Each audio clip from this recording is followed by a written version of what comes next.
All right, ladies and gentlemen, welcome back. My name is Michael Dean, as you can see. I should have hid my special guest, but I already got him on display here. Seeley, sir, how you doing? Oh man, it is a blessing and a pleasure, one to discuss this purple genius, but to do it with you. One, as I tell you, one of the most intelligent but also wise brothers I've ever met. And Oh, so I'm just happy to be here with all of the purple people that's about to flood the chat. And we gonna have, I always get religious. I said when one or two are gathered in the name of funktivity, funky things will happen, and that's what's yes, about to sir. happen. Yes, sir. All right. We getting started early. And what's up, Tanja? We see you got the honor of being the first comment of the day. And aren't you out there in Minneapolis? Yeah, Team No Sleep for real. Good morning, D. It's about to be a funky good time. Absolutely. Who we got in here? Steve Marshall. What's going on, sir? And then, of course, good morning, Brandy. Come on in. All right. Here we got Cassandra. Hey, Celia and Michael. Hello, hello. Mr. JD Washington, my man. Mr. Information. Yes, yes, yes, yes. Latanja said she just got back late last night. So we're going to get things started here. Of course, this is What Did Prince Do This Week? And we're going to get into all our good things, but we're just welcoming in everybody. And what we got? Casina? I'm saying that right? Yeah, yeah. Christina, excuse me. Christina, there you go. Christina. Good morning. Good morning. TP. Good morning. How are you? Lawrence Johnson, sir. What's going on, sir? What's going on? We just coming in. We getting in here. Andrea. Good morning. No sleep tour. Andrea, aren't you out there in Minneapolis?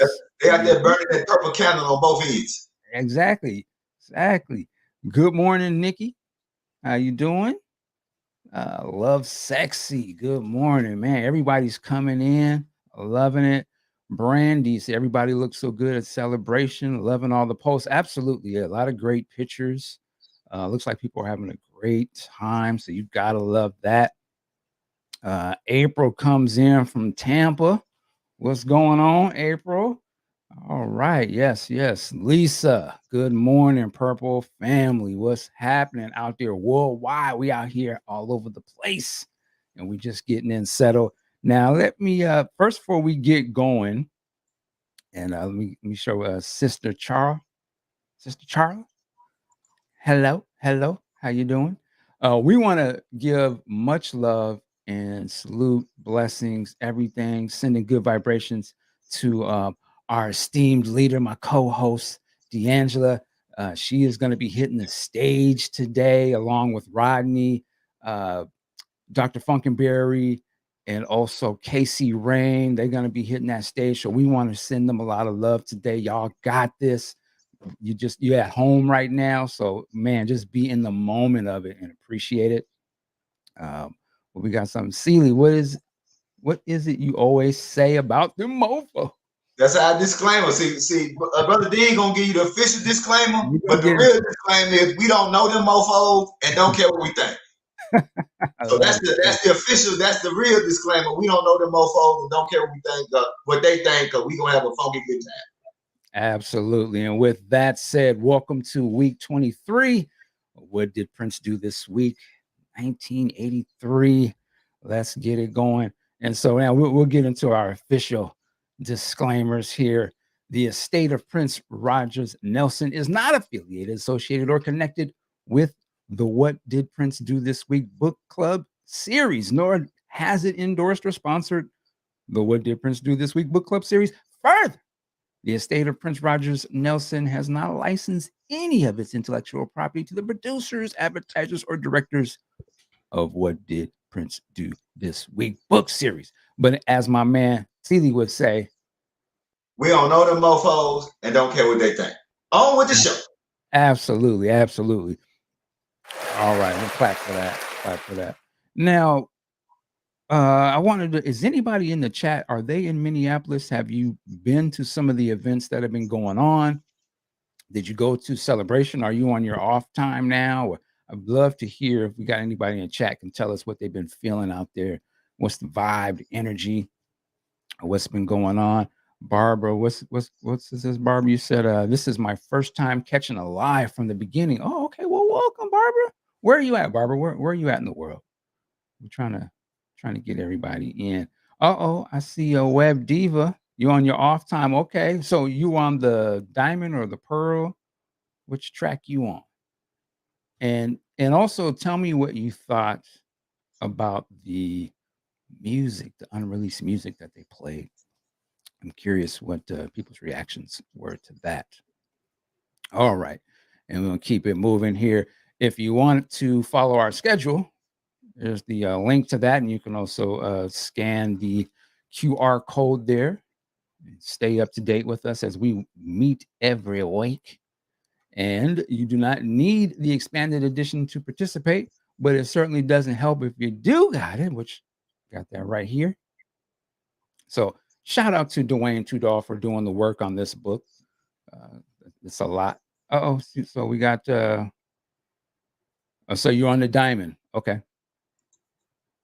And I don't know what that means, right? Is that no comment to something? But it is what it is. All right. Yes, this show is archived on our YouTube channel, youtube.com/c/polished solid. So definitely like and subscribe, share the word. And there's the hashtag WDPDTW. Okay. And Barbara says she's in Atlanta in the ATL. So that's what's up. One of these days, I'm going to make it to the A. Atlanta. Yeah. I've only been to the Atlanta airport. Is about the closest I got to it. And from a brother who is coming from Seattle, to Seattle, just the airport alone. There you go. I was like, damn. This is some madness. Yeah, I was like, oh, but I was like, Lord. And you can read into that how you want to. But. I spent a lot of time in the ATL, and of course, as a Jackson State grad and Jackson State supporter, I'll be in Atlanta in August for the kickoff of the MEAC SWAC game. And as we say at Jackson State, we're going to begin in the A, end in the A. We're going to begin with the MEAC SWAC Challenge and end with the Celebration Bowl Championship. Jackson State is coming back again. That's all I'm going to say about that. So, yeah, I love the A and all that soul that's there. So, join me in Atlanta in August. There you go. There you go. And also, Liegh, Christian, you're not late. We just getting started. So welcome. Come on in. Andrea says, yes, she's on the Diamond track. The new artist showcase was wonderful. I heard a little bit about that. What's one of the groups? It's called Nerdy, I believe. I heard somebody mention. Shout out to them. And then there was a family group. It was a group of families. Y'all can put it in the chat. What up, El Debarra? Welcome. I love it. I'm trying to catch up to y'all there. Let's see. Mindy, hello. Thank you so much. Andre said, come to the ATL. Absolutely. I'm going to be down there. I'm going to get in there. I'm going to get down there. This ATL is the old DC Black. Interesting. All right, man. I'm trying to catch up with y'all on the chat here. But with that said, we got to get into our music. You know, we always started off with a jam. And we're going to stay with our Eric Lee's vibe. So we're going to get this going. Hey.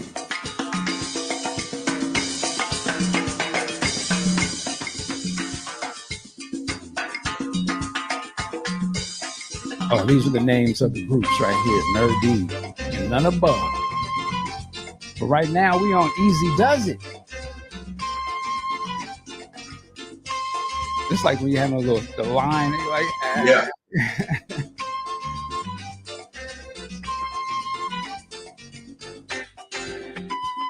Get your water, your tea, your coffee, whatever it is. Come on into the groove.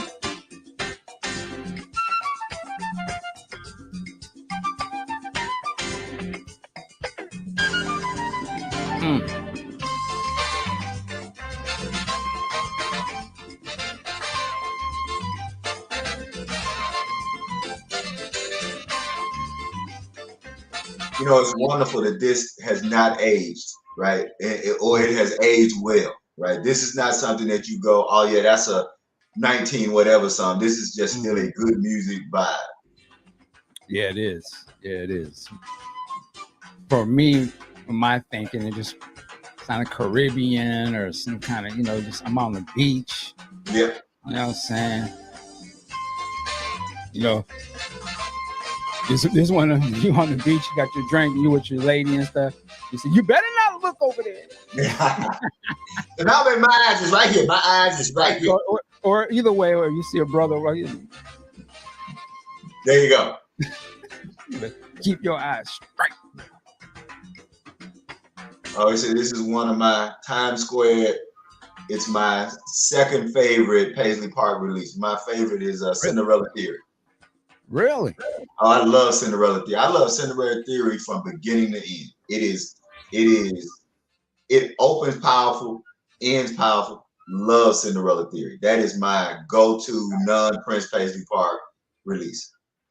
I think you might be the first person I've heard say that, because most people would say, "Oh, Jill Jones, yeah, family or something," but Cinderella Theory. Okay, shout out to George Clinton. Yeah, nice. All right, so as you can see, that was composed by Prince and Eric Leeds. Eric Leeds on the flute, tenor saxophone, piano, synthesizer, Atlanta Bliss trumpets, Prince on the guitars, Larry Frantangelo, Timbals, Congo, and Clave. And of course, it was mixed by Eric Lee. So again, another selection from Times Square. If you haven't, please go listen to that. If you can find a copy, secure that, because it's a classic. It's a rare find for sure. All right, keep it moving. So we are at week 23, 1983. We've had one studio visit this week. So this was, well, because I guess the way the book was, it was only that date for this week in here. So let's not say that Prince wasn't doing no work, because that brother stayed busy. So here we go on the calendar. Of course, on Tuesday, Prince's birthday, which we'll get into in a second. And on Wednesday, Moonbeam Levels in the studio. With that said, I love this picture. But of course, it was Prince Day, Princemas, June 7th. Man, another year that we can celebrate, remember, appreciate this man and everything he's done. And just, I don't have a lot to say about it. Just the fact that, no matter if he's here physically, he's here in spirit, he's here in our minds. It's never going to be forgotten, man. Like, the guy did so much. He can be serious, he can be funny, as this picture illustrates, but he was never in a box. I mean, look at this picture. If this picture had came out back then, it would have blew my mind, because I always saw him as so serious. Like, right. Never would have imagined like he would be, funny like this. So I love this picture, and just kind of shows like, man, he's got so many different sides to him, man, as we all do. But with that said, man, Celie, I don't know if you had anything you wanted to say about June 7th.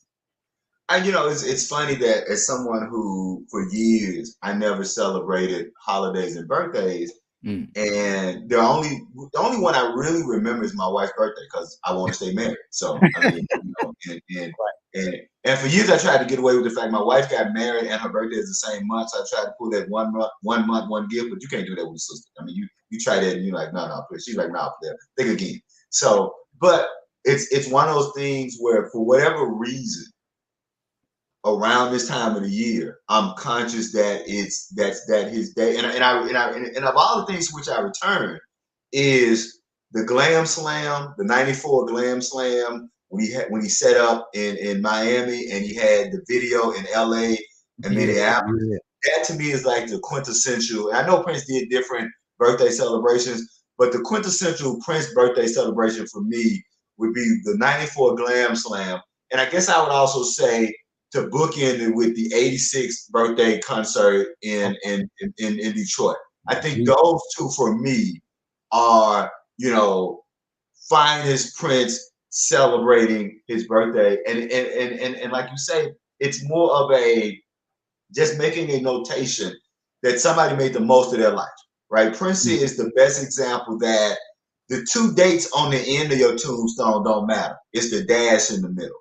And one thing that this book by Tudahl tells us is that Prince got more out of his life than most people did with 20 more years of living, right? If you just look at where we are now in 1999 and preparing for Purple Rain, if he'd have just stopped there, he would have done more than most people do in twice the time of living. And so his life is just, for me, a blueprint of whatever you have in you, pour it all out before you die. Don't leave no points. Don't leave nothing on the table. Get it off. Don't be one of those people that fill up a tombstone with dreams, right? There are too many dreams in the gravesite. And Prince didn't take any dreams with him to his grave.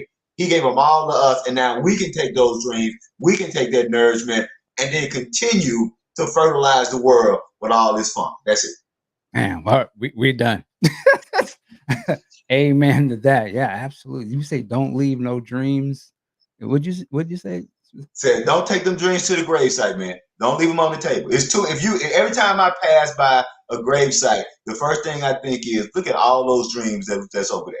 Look at all the people who were afraid to fly because they were afraid to fall, afraid to run because they were afraid to trip.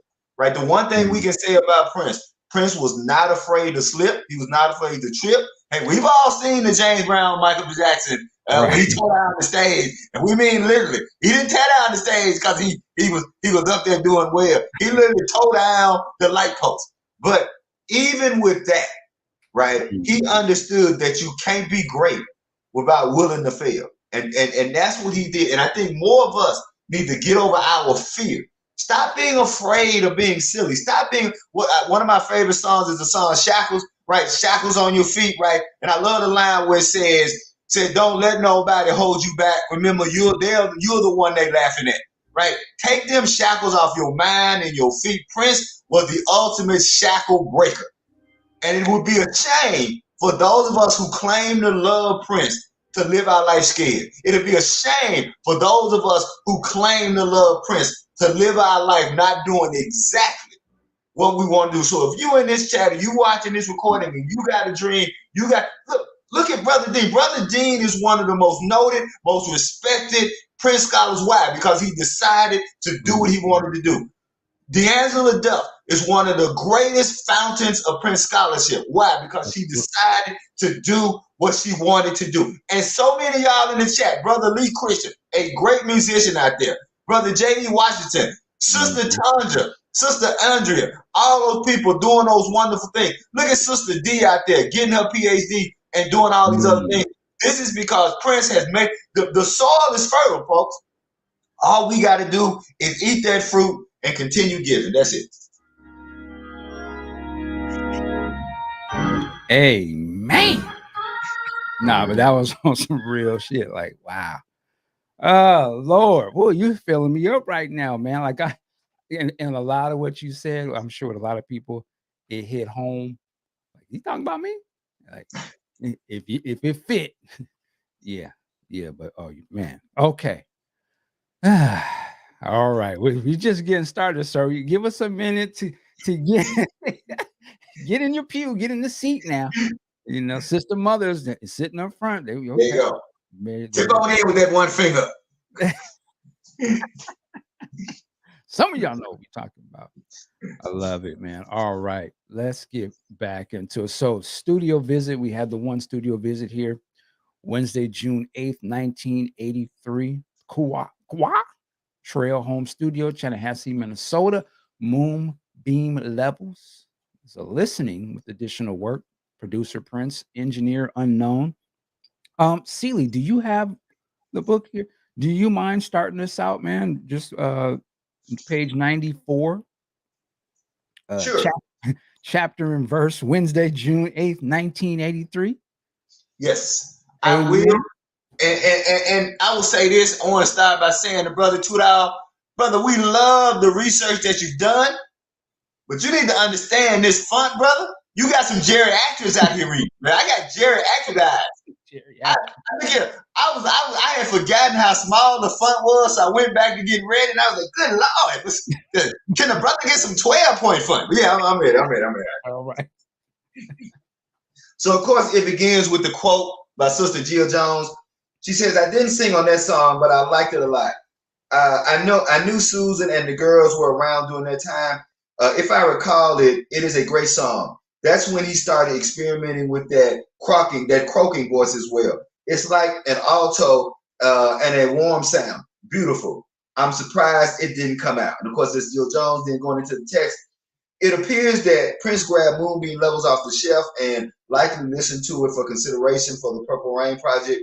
Future engineer Susan Rogers recalled Prince's interest in finding a home for the track. Occasionally, when we were sequencing records, he would put on that song into the sequence. I think at last, I'm so happy. That beautiful song is going on this record. But he would pull it. He'd always pull it, Rogers added. He'd considered putting it on just about every album that I know of. And I worked with him on including Purple Rain, Around the World in a Day, Sign of the Times, and Parade. It is possible that the work that he took it out to work on the track and ended up editing out the last 20 seconds of the piano and guitar playing, which wasn't on the version possibly released in 2016. All right, man. Thank you so much for reading that. Moonbeam Levels. I'm going to just say my quick piece. I'm going to turn it over to Pastor. Listen, this is, to me, Moonbeam Levels is, I got into Prince, the Purple Rain. I knew of 1999, but it wasn't something that I had purchased myself, but I had heard it, I guess through osmosis and different things and people around me. And the music, I don't know, this is how I always frame it. The music that is playing during a lot of the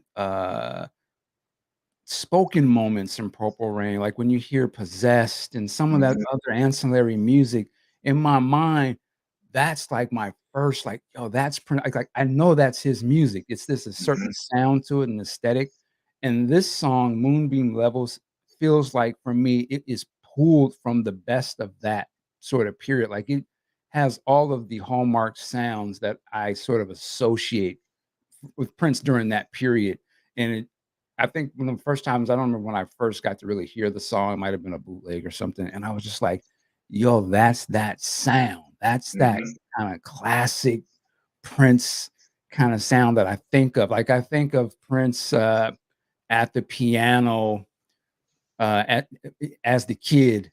And I could see him playing this or something. Or I think of like his dad in the basement, I was like, you got a girl. And so it's just it has that, elicits that sort of feeling. So when I hear it, it just feels like home to me. Like I'm like, yo, this would have been like perfect for that period. But hearing it outside of that years later, it's just like, this is a no-brainer to me. Like I can't help but love this song because of the way it makes me feel, the way it sounds. So for me, this is like a jewel. It's just, I love this. And for whatever reasons, he didn't put it out, but doesn't have anything that doesn't matter to me in terms of, I love the way that it sounds. I love the way he's singing at that.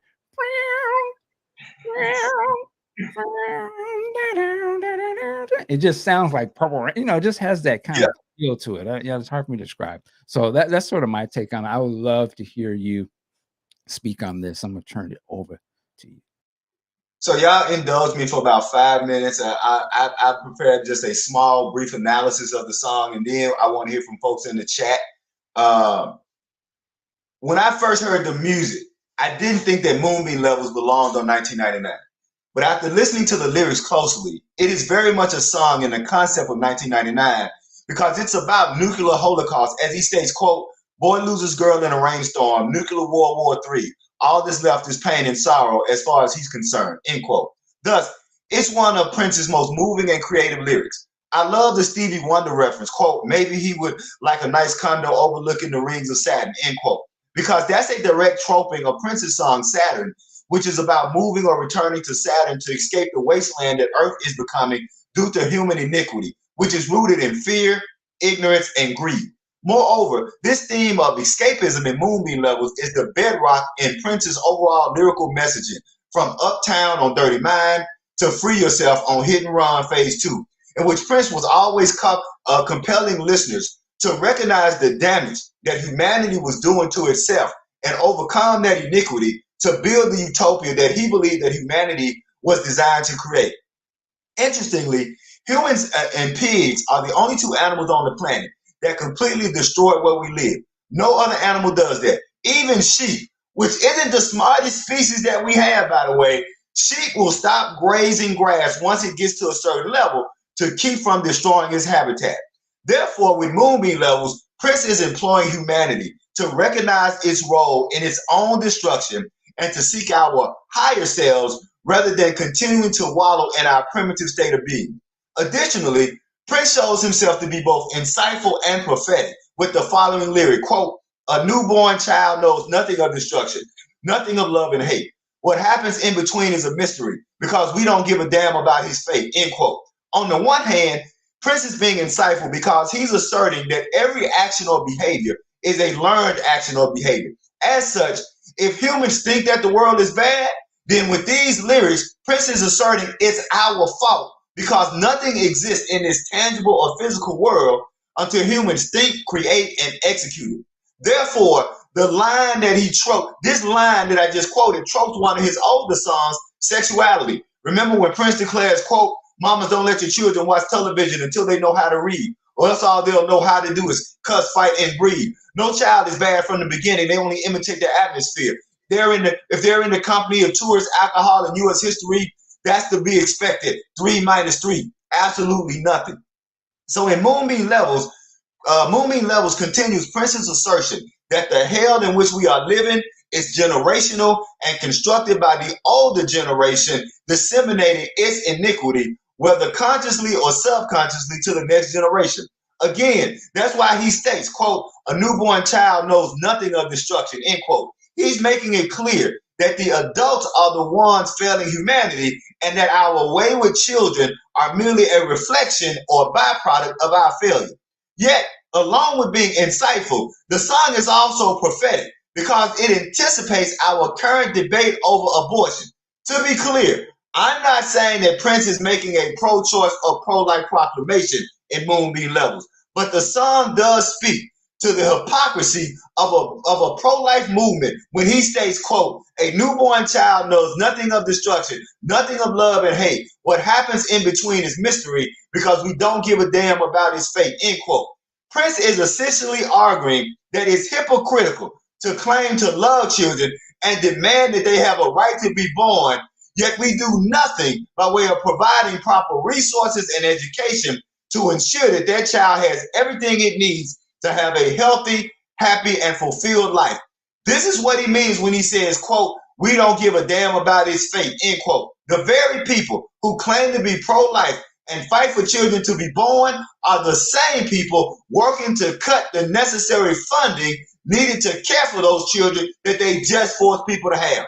Thus, when Prince say, quote, "What happens in between is a mystery," he's asserting that once children are here, humanity seemingly does not have a plan to ensure that all children are given the essential needs to become constructive and positively contributing citizens. Next, the third voice of Moonbeam Levels makes it clear that this song was in direct competition with Free to be included on the album, as the verse covers the same lyrical territory. Quote, he said he'll never keep diaries to learn from his mistakes. Instead, he'll just repeat the good things that he's done. Fight for perfect love until it's perfect love he makes. When he's happy, then the battle will be won. It's never too late, end quote. Both songs, right, address, so both Moonbeam Levels and Free address using the past to understand the present, which gives us a blueprint to fight for the future. Both songs are slow-paced and are centered on fighting for a better world. As Prince states in Moonbeam Levels, quote, "When he's happy, then the battle will be won," quote, end quote. To parallel, when Prince states in Free, quote, "Soldiers are marching, they're writing brand new laws. We will fight together for the most important cause.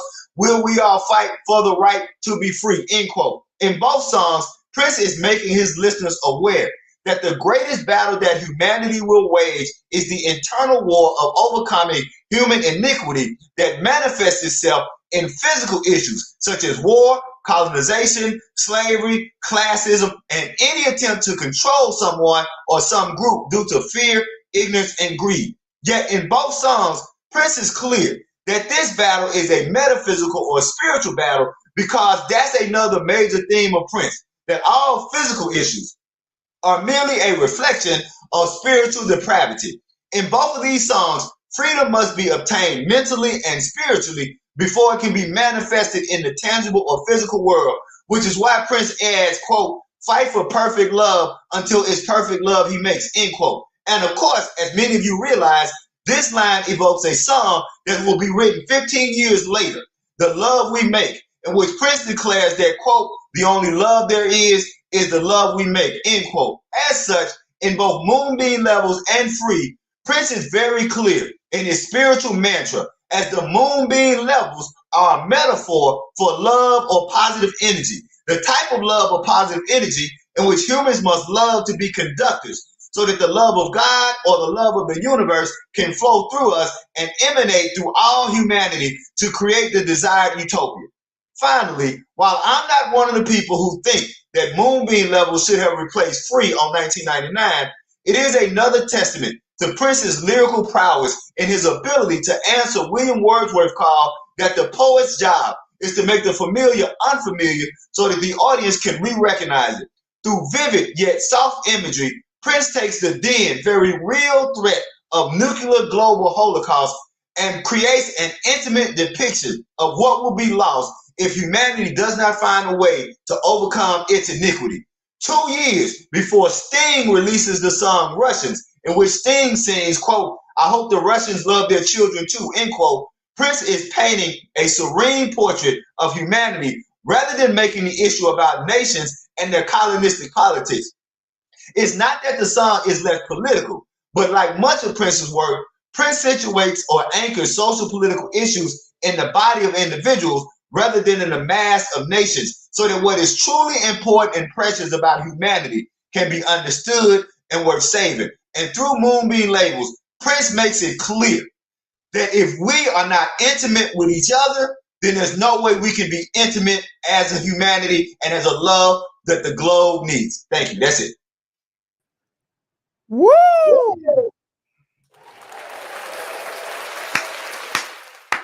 Sir,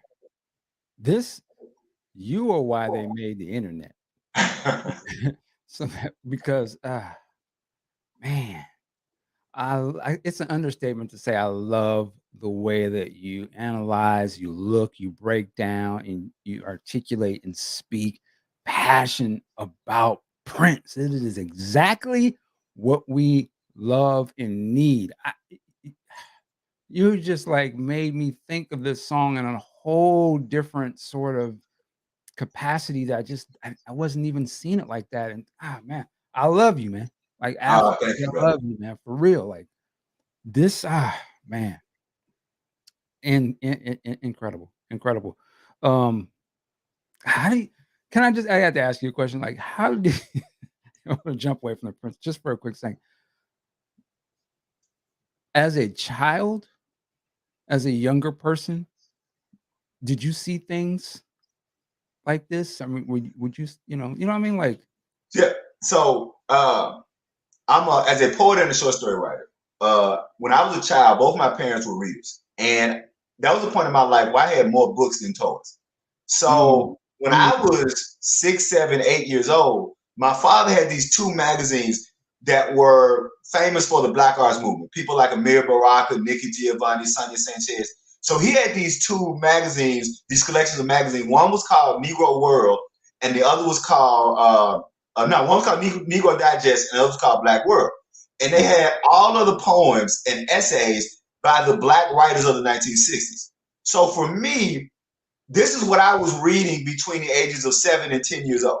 So that I was learning lyrical analysis by learning poetry and literary analysis. And so this all just kind of soaked in. So by the time I started listening to pop songs, I was already listening to them the way that I was reading and dissecting poems and short stories. But I want to say that was a testament because my father was one of the people that he never said your music, your generation, or whatever. I would always have to explain to him why I like this song or why I like this movie. And also simultaneously, while I was doing that, of course, he's listening to and I'm hearing Stevie Wonder, Sly Stone, Jimi Hendrix, Earth, Wind and Fire, Parliament Funkadelic, right? James Brown. And of course, as a child of Clarksdale, Mississippi, home of the blues, right? All of the great blues poets. And so all of that. So the reason that Prince was everything to me. And I tell the story about my father always hated, he said, you don't tell the story right. I said, so Pop, if I told it right, you look even worse. My pop actually, and the truth is he accidentally took me at 10 years old to go see Prince open for Rick James. So he didn't actually purposely do it, did it. But he knew somebody who worked on the crew. So he was in the back as they were setting up. And I guess somebody decided, hey, this 10-year-old is dangerous. Go let him sit out in the audience. And I guess they got to talking and forgot. So I was out there so long that as a child, I started seeing people coming in and the started filling up. And then it got dark and the lights went out. I was like, I wonder if Pop, they'll forget I'm out here. And then the next thing I know, all I heard was, ladies and gentlemen, Warner Brothers recording artist, Prince. And at 10 years old, the curtains passed out and Prince came out. Now you have to remember, this is before internet and all that. So the Prince I knew was the first 2 albums. And what I tell people is that after those first 2 albums, Prince was at that point still known as the heir apparent to Stevie Wonder, right? The black guy who plays all the instruments. He's kind of funky. He's kind of soulful. And I love that you and brother with Troy and sister Tanya did the great thing about how Prince switched up that one. And so I saw that in real time. So I was 10 years old. What I knew of Prince was those first 2 albums. And when that curtain opened up, my 10-year-old self looked up, and the first thing I said is, that dude ain't got no pants on. Like, that was the first thing I said at 10 years old. But saying all that to say, and I can tell more stories about that than having and what Rick James did. But coming to your question was, my father was pouring into me the history of black artistry, the genius of black artistry. So when I then turned my sights on the Prince, I was listening to him because Prince was 2 things. He was everything that I love musically. I'm a blues baby. I'm from Clarksdale, Mississippi, home of the blues. So I could hear blues, rock, funk, soul. So that he had that part on lock. But then for me as a person who was raised on poetry and fiction, this dude was a great lyricist. And so even to my young ear, and I'll go back and I'll say this, because I talk about this in my book and I talk about this in other places. Think about Prince's first album. What pop artist you knew in 1978 was bold enough to write a song about an unexpected pregnancy on your first album? Who's doing that on their first album? And then not only does he write a song about an unexpected pregnancy, what does he do? He gives us all of the emotion, which lets you know that Prince is a critical thinker. Like, I'm not going to give you one side of it. Because if we listen to the speaker, dude is scared at first, right? Baby, what are we going to do? I barely make enough money for 2. That's a general reaction. Like, damn, you pregnant? I ain't got no job. But then, true to Prince's lyricism, what does Prince say? But love will save the day. So at the end, what does he say? He says, I hope our baby has eyes just like you. So we see the whole gamut. Prince in 1978 was teaching young, unexpected, unwed fathers how to deal with your responsibility and be a man. Tell me another song written by a pop artist that teaches how to deal with your responsibility as a young man. Didn't want to have a baby, but now you got to step up to the damn plate. And so it was that I went, this dude's special. And so from that moment until the end, Prince was always giving me the lyrical devices and lyrical mastery that I love, which made me a lifetime Prince lover. That's it. Wow. And you said from day one, and you're right. When you look at it critically like that, he was a storyteller. Yep. It's interesting because, and we're just going to sort of go where we go. it's easy. I guess I'll speak for me. It's easy to get distracted by the low hanging fruit or the piece of candy, you know, like the Soft and Wet or some of these other songs. But a song just like what you said, as simple as that, he was giving you game, like real game on life, and it was And from day one. Go ahead. And I remember my father, who I just always appreciate my father. My mother, too. I don't give my mother enough credit because my mother was a brilliant, brilliant woman as well. But my father, he could always see through the noise. And I remember when my father, because I asked my father, I asked him, I think I had to be about 12 or 13. I said, you know, you don't really give me, because we would always talk. We talk about everything. I said, you don't really give me a lot of flack about liking Prince. And, you know, because people, you know, the church people tripping and all that. And my pop said, son, the only reason I don't give you flack about Prince is because regardless, Prince is always willing to take you further than the bedroom. He said, now let's be clear. Let's be clear. Prince gonna take you to the bedroom. And my father said, I ain't got nothing wrong with being taken to the bedroom. He said, but I do have a problem, son, with an artist that can't take me nowhere but the bedroom. He said, a job of a true artist, whether they're a painter, a songwriter, a poet, the job of an artist is to help us achieve alternate states of being. Now, let me tell you why that's important, because my father taught this to me. He taught me, he said that boredom is actually a worse experience for human beings than pain, agony, and distraught. He said human beings hate being bored more than any other thing because it is the ultimate waste of our intellect and creativity. So if you are an artist, the worst thing an artist can do to an audience is boredom. Is be simple. Is be plain. He said, so son, as long as Prince is willing to take us beyond the bedroom. And so when my father set that table for me, I never got distracted by the low-hanging fruit, right? But I also, coming back to like a song like Soft and Wet, what was also what we learned to love about Prince was a poetic genius because he learned how to give you double entendre in a way that you knew he was talking about sex and sexuality, but he was being creative. Prince never offended our intelligence. Right. You never listened to a Prince song and thought that's a lesser song. And there are a lot of people, when I listen to their songs, I think that sounds like a sixth grader wrote that. There is nothing inspiring. And then the second thing about Prince's works about sex, and I discussed this in my book, half of the songs, particularly those early songs that we think about sex, are not really about sex. What Prince does is he takes the Chuck Berry metaphor and flips the Chuck Berry metaphor on his head. So if you go back to the Chuck Berry songs, Maybelline and all those songs about cars, we know that Chuck Berry is using cars as a metaphor for sex. Prince reverses it.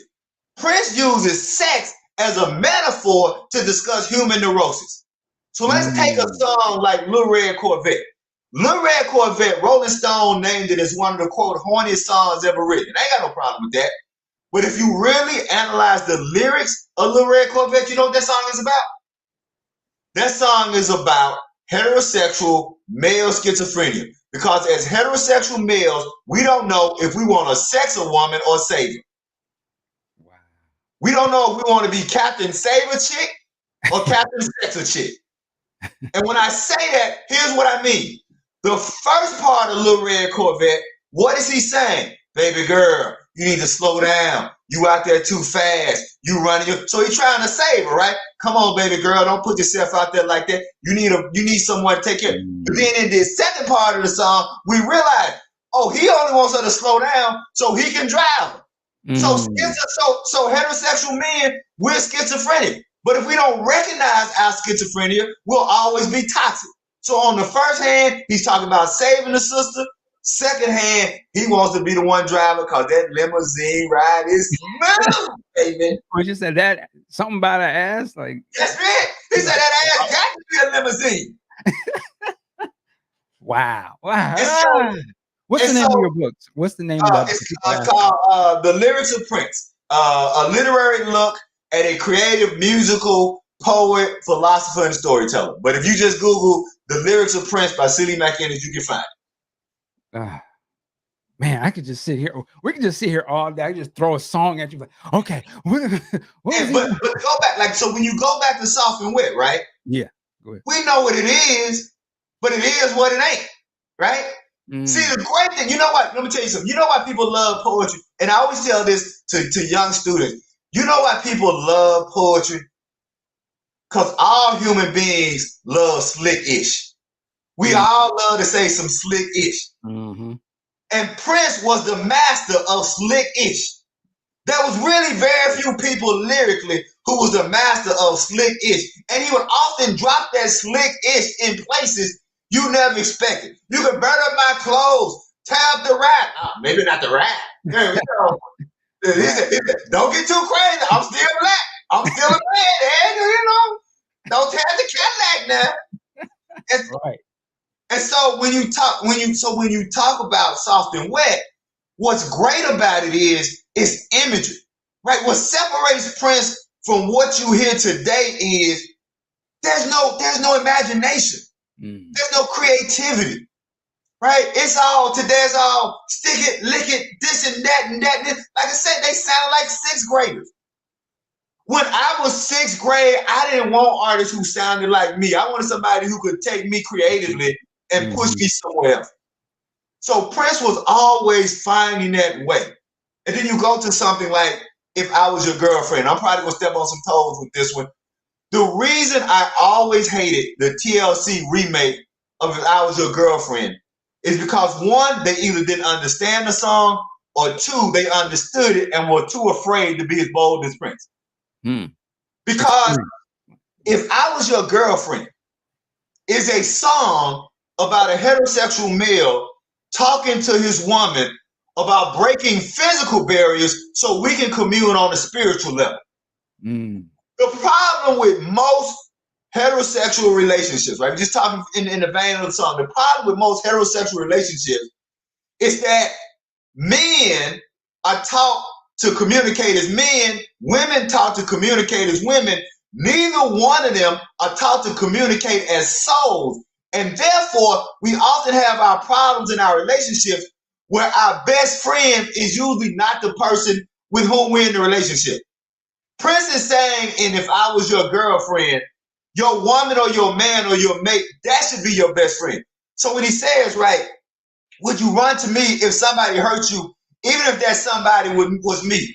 What destroys most romantic relationships is that y'all out here talking to somebody other than your mate. You telling your girlfriend the problems you having with your man. You telling your boys the problem you having with your woman. And Prince is saying, stop that nonsense. If I was your girlfriend, would you run to me if somebody hurt you, even if somebody was me? Sometimes I trip on how happy we could be. Baby, if we could just get beyond this physical nonsense of living by these arbitrary notions of what it means to communicate with each other. So that's why I was disappointed, because when TLC remakes the song and don't change the lyrics, that lets me know either intellectually they didn't understand the song or they were too afraid, because it should have been If I Was Your Boyfriend. And that's why, as much hate as we get, as sometimes I give her, I got to give props to Beyonce, because Beyonce, If I Was a Boy, that's the updated version of If I Was Your Girlfriend. Now, for me as a teacher, it allowed me, because I would walk into the room and I would go to my classroom and I go, how many of y'all love If I Were a Boy? And all the young ladies would raise their hand and I would go, well, Prince says you're welcome. Tell Beyonce that Prince says you're welcome. Because it was Prince's great lyricism that allowed Beyonce to be bold enough to write a song like that. And that's the way we continue those generational discussions. The way my father did with me is to take what the young people are saying today and then tell them, this is how Prince said it then. Can you challenge yourself to say it in as creative way as Prince said? I'll shut up. We went in today. We're going in this morning. Seeley, sir. Again, say the name of that book. Just want to make sure people, if you like what you're hearing, you got a whole book breaking this stuff down. It's titled The Lyrics of Prince, a literary look at a creative and musical poet, philosopher, and short story. Right. And one of the anchors of that book is I really love is that I got the interview back in '96 I got to interview Pepe Willie and Owen Hunsley for my book. So, you know, Pepe actually talks about, because I'm talking about Prince as a songwriter, as a poet, as a short story writer. And Pepe actually in the book gives me a lot of game on how he helped Prince develop those lyrical skills. Because remember, Pepe talks about the fact that when he first met Prince, it was 2 minutes of lyrics and 18 minutes of music. And Pepe like, hey, y'all not gonna get on the radio with. But in fact, he said not even 2 minutes. He said it was 2 lines of lyrics and 18 minutes of jam. And he's like, y'all gonna need some more lyrics if y'all trying to get it. And so yeah, but that's also why something like this, but the Tudah's book is important, because you're getting what it really means to be a songwriter. And what I try to tell most young creative writers is that most young people don't understand editing is part of writing. Just because you create something, you still have to edit it. And so what we get with Tudahl's book is we get an understanding that Prince didn't have a problem writing a song, putting it on the shelf, coming back to it, tweaking it a little bit more, putting it on the shelf, tweaking it again, putting it on the shelf. That's Moonbeam Levels. That's the song we're discussing today. Right. But what I love about Prince and what Moonbeam Levels tells us is that Prince was clearly thinking critically about the music he wanted to give us, right? Because think about it. If I'd had a song like Moonbeam Levels, y'all have heard that song if it fit on the album or not. Y'all gonna hear this song, right? And again, now, I'm one of them ones, I choose Free over Moonbeam Levels. But ain't nowhere in the world Moonbeam Levels would have been in the vault. Look, I have poems and short stories that when I first started publishing in my 20s, oh, the God, some of y'all don't find them early poems. I don't want anybody. I got a couple of poems out there that when I see them, I go like, ooh, what was I thinking? I thought this was ready to be. But this book that Brother Tudahl has given us, it is a blueprint, and it's teaching us that Prince was a serious, well-crafted songwriter who didn't just throw out songs willy-nilly. Moonbeam Levels just never fit a project. And Prince was thinking, in Prince's mind, he's thinking, I'm going to do this song a disservice if I put it on the album that it doesn't fit. That speaks to artistic integrity. Prince wasn't thinking just hits. Prince was thinking, how can I get the most of my art? And I get the most of my art by coupling songs that supplement each other so that the lyrics can be taken to another level. That's it. Yes, sir. You know, one thing that you make me think about Prince as we move on is that is as accomplished as a musician he was just as accomplished as a thinker, right? Like you said, he could be very slick with his words, very creative, but very deep, and just as deep as, you know, we herald his guitar playing, his spoken, his pen game was, if not even on a higher level, actually, it was above a lot of people. Which is interesting that he was able to craft and develop that over the years. I mean, coming out the gate really with some very witty stuff, but just as he grew, his pen game was probably even vastly superior than, you could argue, than his musicianship. You know, they were definitely on the same level, but they don't talk enough about, well, at least you do, but it's not always recognized for the penmanship, you know. And you know, the best proof of that, and I don't know if anybody's seen it, what I want everybody to do if they get a chance, most of y'all probably have seen it, but if you haven't seen it, Google Morris Hayes discussing Prince's creativity. And it's a 2-minute clip. And Morris Hayes says, one day I asked Prince, with everything that you do, what do you think is your best quality? And Morris said that Prince says, I'm a poet at heart. So you think, like you said, the master musician that Prince is, playing all these instruments, breaking ground, creating a sound, recreating a sound. Like, what does Prince say when Timbaland is complaining about people jacking the style? Well, switch your style up. That's what I did. Like, you know, Prince can be both petty and egotistical at the same time. I love that. But so you have a guy who is generationally, right, considered one of the greatest musicians of all time, who said that at heart, I'm a poet at heart. So I was so glad that Mr. Hayes, Brother Hayes, and I need to add Brother Hayes, an HBCU graduate. He's a graduate of University of Alabama. University of Arkansas Pine Bluff. So Prince's longest tenured musician was a black college graduate. So when people ask what can black colleges do for you, they can give you Brother Hayes. They can also give you Cora and Josh Dunham. They both were Howard grads. So black college. So Prince, long before he got with FAMU and created the greatest Super Bowl performance of all time. Right? We all know that Prince's performance with FAMU, a HBCU, a black college grad. So Mr. Hayes, so go check out that quote by Mr. Hayes when he says that Prince told him that his best quality was being a writer, being a poet. Man, all right. Woo! See, Lee? Brother, you need to do like once a week, just take a song and just, I'm talking about like on video, just because man, they need to have like, the estate need to have like this. Here's the song, you listen to it, and then here goes Seeley's, breakdown interpretation. Because man, I love it. I want to. I'm not going to do it, but I would. I would just want to start with this. Let's listen to the Sign and Times album and Seeley's take, and just go through them songs. I just feel like you would just tear that in a. Hey, I know how to put it in the private chat, but I can't put it in the comments. But I just put in the private chat that link to Morris Hayes. So if you can share it. Oh, okay. Let me see if I can put that in there. Give me 1 second. Oh, okay. Yeah, let me copy that. Yeah, so that should be the link where Morris says, where Prince says that being a poet is the best thing that he does. There you go. There you go. Watch that after we're done. How about that? There you go. There you go. Bookmark it for now. There it is. It's going out. All right. So week 23, where we're at so far with everything. Excuse me. 52 live shows total. 1 after show. 31 studio visits. There's been 23 songs tracked so far this 1983 and what we've been following. And of course, I'm not going to read all of them, but here are some of the songs. Here are all the songs. Some of them, Electric Intercourse, Jungle Love, The Bird, Strange Relationship. Wow.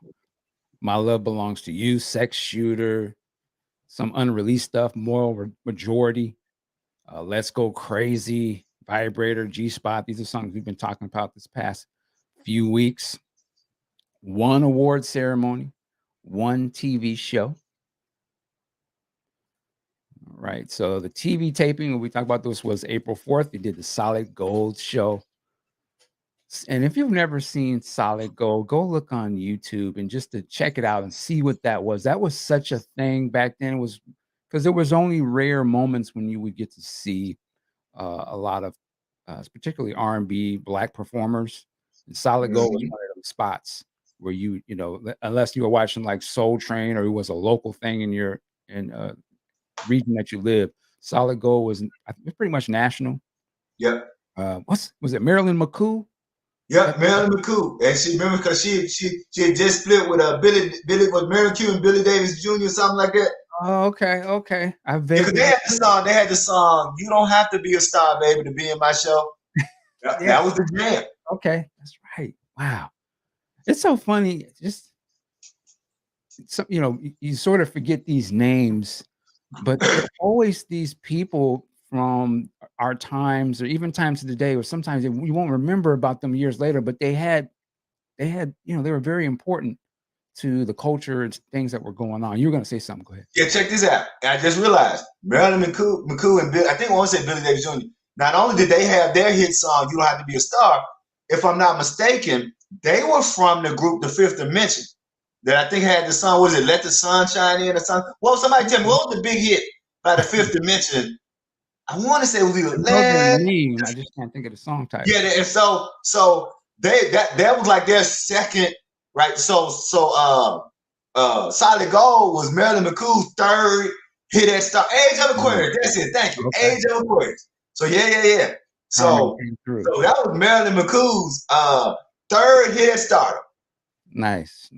Shout out to Marilyn McCoo. We love you. All right. Oh, the Purple Takeover in New Orleans. We have mentioned this, I believe, last week, where we have the man here. Sir, tell us, how was this event? This is Prince as a post-civil rights architect. It was great. For those of you who are on the newsletter, I actually sent out the paper that I presented along. They actually recorded it. They recorded the video. So if you want to actually see my presentation, just email me. You can go. If you're already on the newsletter, you should have gotten it. So if you're already getting the newsletter, you got both the paper and the video. The paper, the presentation was only 20 minutes, but I'm telling you what was cool.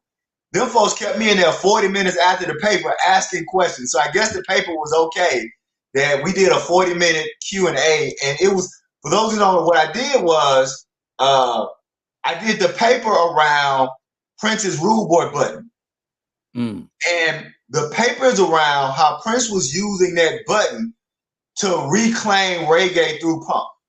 And the whole point of it is that I'm not saying that punk and new wave didn't influence Dirty Mind and Controversy. I'm saying that by Prince wearing that Rude Boy button, he was hearing reggae with punk in the same way that a learned ear hears the blues every time he hears rock and roll. So that you, just like you can't separate rock and roll from the blues, you cannot separate punk from reggae. Because if you look at the two biggest punk bands, The Clash and The Police, they both come from ska.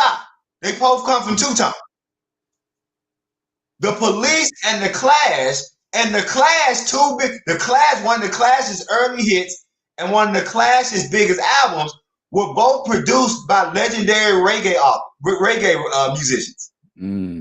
So when Prince puts on Rude Boy, because Rude Boy is actually the Jamaican slang for people who like reggae. So to be a rude boy was a lover of reggae.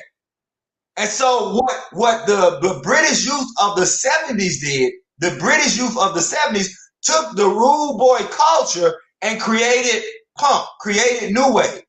And Prince, in wearing the Rude Boy button, is saying, yeah, I hear the new wave, I hear the punk, I like that, but I'm seeing through that to hear Bob Marley, to hear reggae. And then what I do in the paper is I go through how when people think that, hey man, you're putting too much on the button, I say, no.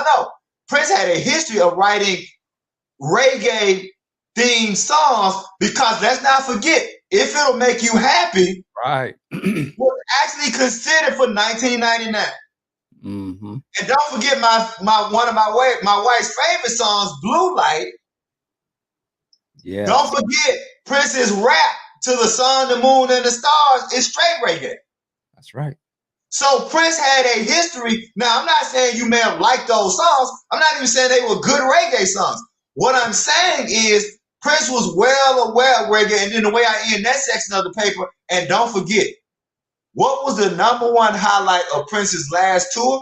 The number one highlight was Prince combining Bob Marley's Waiting in Vain with his If I Was Your Girlfriend. With me was one of the most moving live moments ever in the history of Prince live.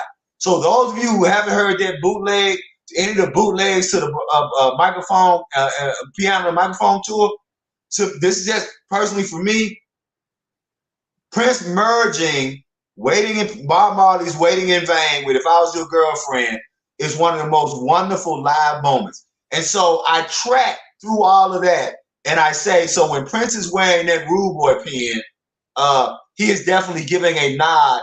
And what he's doing is he's doing what he did his entire career. He's reclaiming black music in the same way that Prince reclaimed rock and roll from being a white medium to being a black medium. He's saying reggae, though it's being filtered through punk, we must realize that punk is just a white interpretation of reggae, the same way that a lot of white rock music is just a white interpretation of the blues. I'll shut up. So if anybody wants that paper or wants to see that video, you go to my website, Psychedelic Literature. You can go to my YouTube, Psychedelic Literature, and you'll see my email. And if you email me, I'll send you the paper and the video. I love it. I love it. And for some of y'all listening to this, they're going, "Ah." Hey, it is what it is. The doctor done spoke. You feel me? So I love it. Yeah. All right. We are in the midst of celebration 2023. It is going down as we are speaking, and it has been going for the last 2 days, I believe. Um, and there's also stuff going on outside, unofficial events. So there's a lot going, but we are spotlight and we want to make sure we send a lot of love. We did it at the top. We're going to do it here today. I don't know if they're doing this as we are speaking now, but today is the what they call in the fam panels. And of course, they're going to be joined by D'Angelo, Rodney Fitzgerald, Dr. Funkenberry, Casey Rain, and Kim Camila. So we saluting all of them.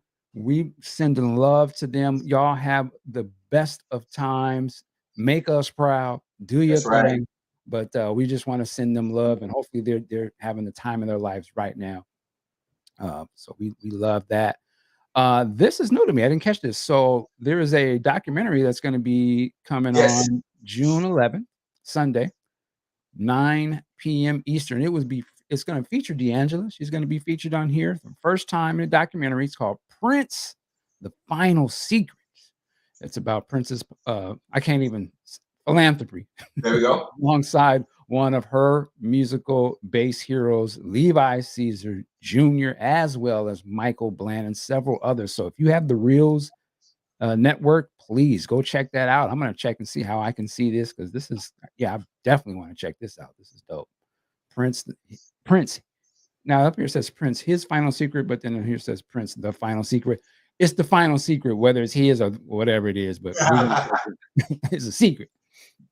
Of course, we have all the songs that we mentioned in this book club book series are on the YouTube page as a playlist, so you can actually go and listen to them as well. And let me reiterate, this is a book club. See how dope book clubs can be? You know what I'm saying? So you gotta love this. And we do this every Saturday. Here is the schedule. Next week, we're going to be on page 95 and 97.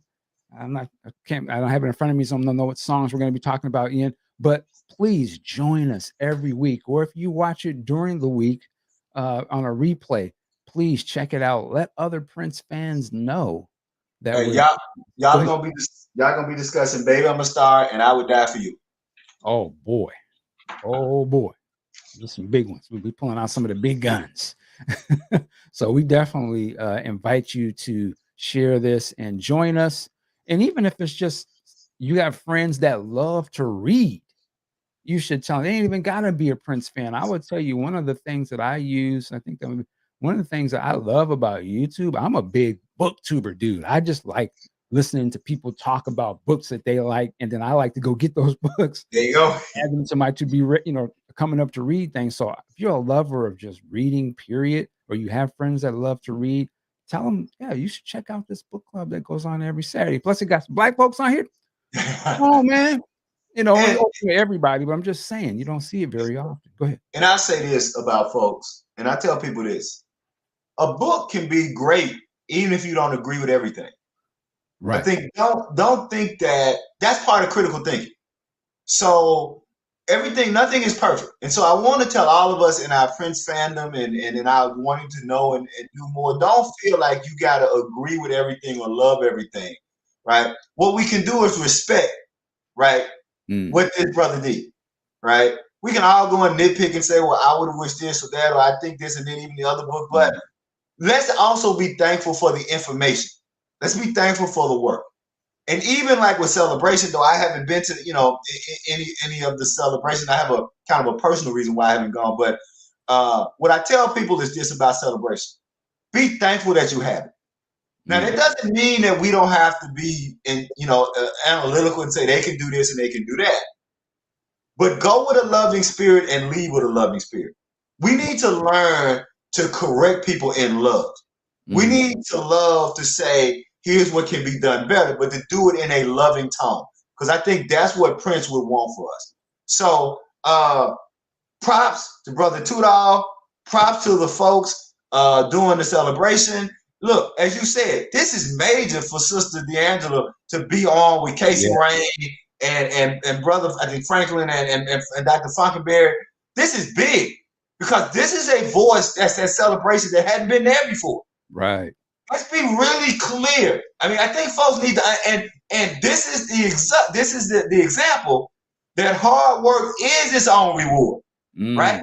That all the work that Professor Duff, Sister D'Angela, and all of y'all, I want to be clear, all of y'all, all the work that Brother Dean and all the other people in Big Sexy, because I just got to Big Sexy at one time. You got to say Big Sexy at least one time, right? Just make you feel good to say Big Sexy. And all the work that all of us have done has gotten it to the point where we are voice in the room. Right. We know that the estate is listening to us. So now that we know that they're listening, always remember, folks, how you say something is as important as what you say. Because how you say it will either turn people on or turn people off. And take it from Brother Seeley, I have turned off a lot of people because I had to learn sometimes that how I say it is important as what I say. So props to the estate for letting D'Angela and Brother Casey Rain and Dr. Funkenberry and Brother in the room. And next year they're going to have more people and more people. I don't know if y'all remember the movie Down and Out in Beverly Hills. And I love the Little Richard. And next year I'm going to have more brothers and more brothers. So go just look at the Little Richard part of Down and Out in Beverly Hills. That just makes me feel good. That's it. I love it. We're going to end it on a high. Oh, actually, before we get out, I did want to spotlight one of the things I was really looking forward to hear about from the celebration was the mention of the unreleased songs that they were going to play. And I want to shout out Casey Rain. He has a list here of the songs that they played for everybody at the celebration, and just go through the titles real quick. The Rain in You, 7, an alternate version in E flat with bass solo. Song called Everything Could Be So Fine. Apparently that's from the Graffiti Bridge era. All the King's Men. And now, is this the one? I think I've seen that this might have been a cover of a Aretha Franklin or something. Not sure. Okay. I mean, I don't want to misspeak. I Believe I Love You. Della Blackheart. This is the one I really want to hear. Don't Play with Love with John L. And if I'm not mistaken, I think they were saying that they found a tape or a box or something. And it was just a whole bunch of songs with Prince and his dad. Oh, wow. That's that. I really would love to hear something like that. The Rock That Keeps Rolling. And lastly, You're Such a Tease. So I have to salute the state because I'm all about listening to the music and stuff. So I think that's dope that they're playing unreleased music. I can't be mad at that. So I just shout that out, man. That's props to Brother Casey Rain for putting that list out there. And like you said, props to the estate for making that. This is why folks go to celebration. So I tell people, if you've never gone, if you want to go, make the attempt to go there. I got to get up ready to go. You know, I spent 18 months in that building when he was alive, and 18 months in and out. And I'm just not ready to go back as of yet. But I tell people, you know, if you've never gone, if you've gone before, because here's something, and two things I want to end on. One, what I had to realize is, just like I needed Prince to make money, because if he made money, he could keep producing art. We need to support and buy and do things with the estate, because if we don't, we'll get nothing. So we got to be intentional about spending money with the estate. We got to be intentional about buying things, because the only way we are then able to ask the estate to do more if we are supporting them financially. And so think of celebration. If nothing else, if you think of celebration because it's something you want to do, but also think of celebration as investing in doing that so you can keep Prince's legacy alive through that. And so I wanted to end on that. And then the last thing I have to say, I see you Florida A&M Rattlers in the chat. Don't think I didn't see Florida A&M. We'll I was see y'all. wondering what that was about. It's a We'll rattler. see y'all at the Orange Blossom Classic. So after we get through with South Carolina State in August, we're gonna roll into Florida and Yes. deal with them Rattlers. So Rattlers, much love. Welcome to the SWAC Rattlers, and we gonna see y'all. And then that's I had to show some final love to the Florida Rattlers from this Jackson State Tiger and that HBCU love. That's it. Hilarious. And yes, we're not going to forget Mr. Christopher of Funkatopia, definitely doing a lot of work, putting in stuff. So Yes. salute to that brother as well. Listen, Seeley, man, thank you so much for joining on here with me, man. This was incredible. You always kill it, man. I tell you this, but dead ass serious, man. Like, please continue to do what you do. You are such a part of being a Prince fan. You know what I'm saying? Like, what you bring to it, man, is so I didn't know I needed. I didn't know what I was missing. I think that's the thing. And hearing you speak and your passion, the words coming out of your mouth, the intelligence, the thing is, you will be on a high level with it, but you make it so down to earth that I don't feel like I don't know I know exactly what you mean when you're talking. You know what I'm saying? And that is something that's a rare talent, gift. I think that's just who you are. But man, you are super inviting, man. But you are like I always say, you're like goddamn Yoda or something. But you're like if Yoda was from the hood or something. Like I know exactly what you're saying. So beautiful, man, and we love you. I love you, man. So thank you again for joining. You know the mutual saying, brother. I love you, like I said, and I've given you these flowers before, and I want to say it for everybody. What I love is your intelligence and your wisdom. I love the way that you're always willing to open up things on any Prince topic and say maybe we should look at it this way. And I think that means that there's space for all of us to contribute. And I want to give a shout out also to whoever Sanique is, and Sanique who's doing those documentaries. I love those Sanique documentaries. And so, Brother Dean, like I said, love you, love what you're doing, man. I'm gonna shut up so we don't go too long. But everybody in the chat, thank y'all so much. Yes, thank just you. pick up that mantle and love on Prince and love on people who love Prince and contribute, because we need all of y'all contributing to keeping Prince's legacy alive, so that one group or one person doesn't have a monopoly over it. See, don't get mad if somebody else is telling Prince's story wrong if you're not out there correcting the lies.